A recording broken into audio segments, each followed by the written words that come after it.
Hello, Mount Hebron friends. I am back with you to continue our devotionals on the book of Ruth. We last left Ruth with Naomi when they had returned after many years of hardship and pain. Ruth is coming to a land she doesn't know. She is without her husband, without the rest of her family. Naomi is returning to a land that she knew and loved, but without her husband, her sons, and she feels abandoned by everyone, including God. And we talked about lament and concluded that Naomi felt like God wasn't there, and yet God's blessings were all around her. She just couldn't yet see them. Well, as we move into chapter 2, Naomi and Ruth have gotten settled again into the land that Naomi knows well, and Ruth is having to learn about. So Ruth has one goal in mind: how to support her family, she and Naomi. So she asks Naomi questions, she learns the culture, and she discovers that it's harvest season for both barley and wheat. And so Ruth discovers that those who are poor can go to the fields and collect behind the threshers whatever they leave behind, so that they may keep it for their own food. So that's what Ruth does. She goes out, a foreigner, quite naive, but she tries to do her best. She looks for a field of a wealthy man, and she follows his threshers, picking up whatever she can find that's left to take home for her and Naomi. She's different, and she is noticed, not just by all of the folks working in the field, but by the owner, whose name is Boaz. He asks after her. He hears her story. He's impressed by her loyalty, and he makes provisions for her.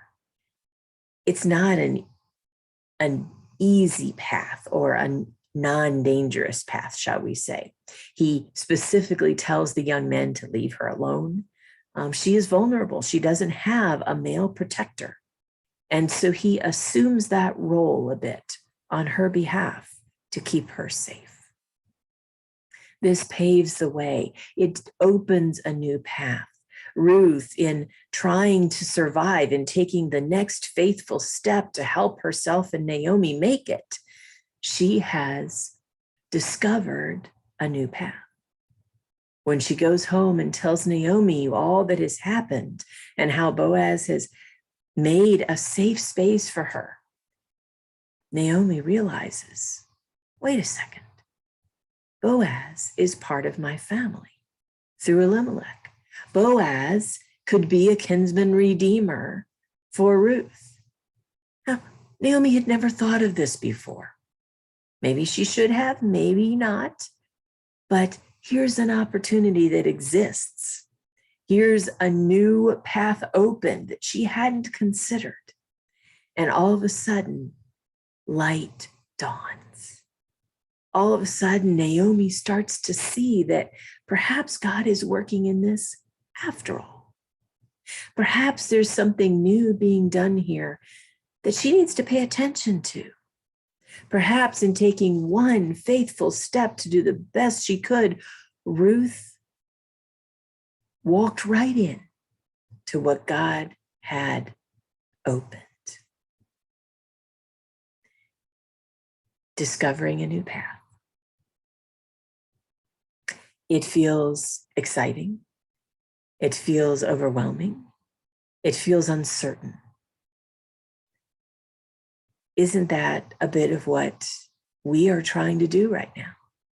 Is to discover a new path, to take the next most faithful step in our work together, figuring out where the church is going, what the church needs to be focused on and doing. And as we have those discussions, are we opening? Are we walking into new paths that God has provided? What do you think? What have you noticed? How is what's going on for us similar to and faithful to the story of Ruth and Naomi from so long ago? I invite you to do some thinking and praying over how we discover a new path and the way that Ruth, in working for the survival of her family, walked right into it. I also invite you, if you are so moved, to record a short video of what you're thinking and send it to me. I'd love to see it. Blessings and peace be with you, my friends, this week, and until we meet again.